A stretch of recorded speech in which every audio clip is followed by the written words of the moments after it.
The rolling downlands are ideal for hunting, but the lush pastures also support herds of fat dairy cows.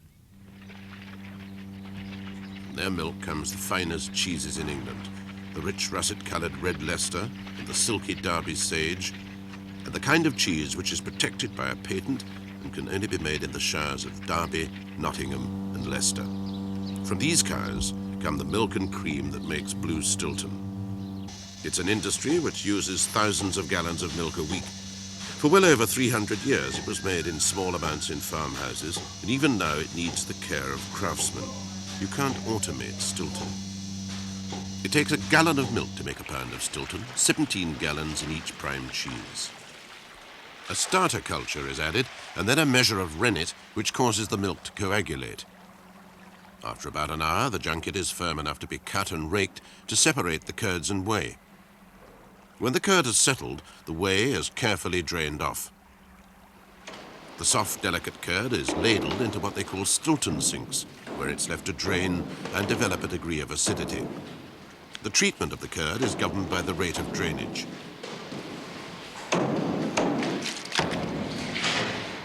When the curd has fully drained itself, it's chopped up and allowed to stand overnight.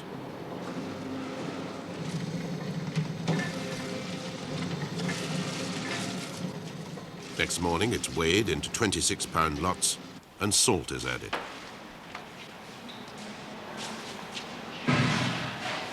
Curd is broken up and well mixed with the salt. Each batch of curd is then put into a stainless steel cylinder called a hoop, which is punctured by small draining holes. No pressure is applied to the curd while it's in this mould. The cheese hoops stand on cloth boards on draining shelves in a temperature of 60 Fahrenheit.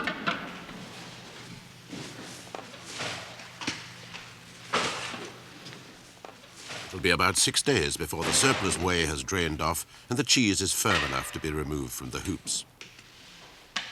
The surfaces of the cheese are rubbed and smoothed to form a coat which will keep moisture in the cheese and unwanted moulds and cheese fly out. It's wrapped in muslin and returned to the hoop for 2 more days. Then the cheese will be moved to the coating rooms, where it'll be inspected and turned every day until it's judged to be ripe, a process which takes at least 3 months.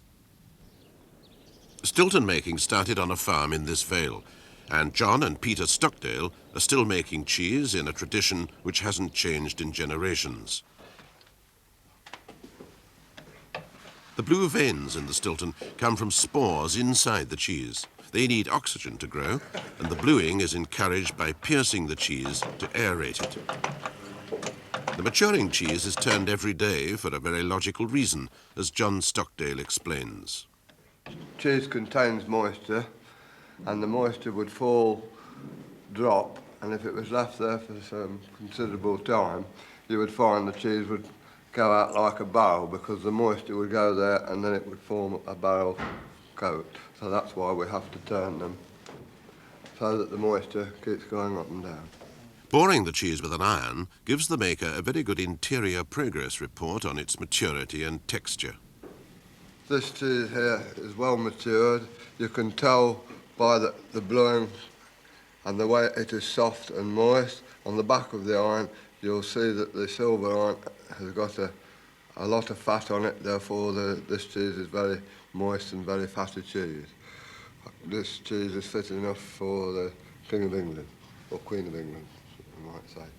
The very best Stiltons are available from September onwards, made from the creamy milk of summer. A cheese which is made so personally is naturally the subject of heated debate among local connoisseurs. It's close and it should be. It's close and cheese, it should be. Put that one on the top. Where's the rest of that on the cheese? Put it down here. That one. That one. Very well. A good Stilton should be fine coated. Now that coat is like silk. Beautiful. It should be well veined throughout, which that one is. It should be mild and creamy to the taste. I'd go Stilton above any cheese in this country. Definitely. Or anywhere else In the world. if you can afford to buy it.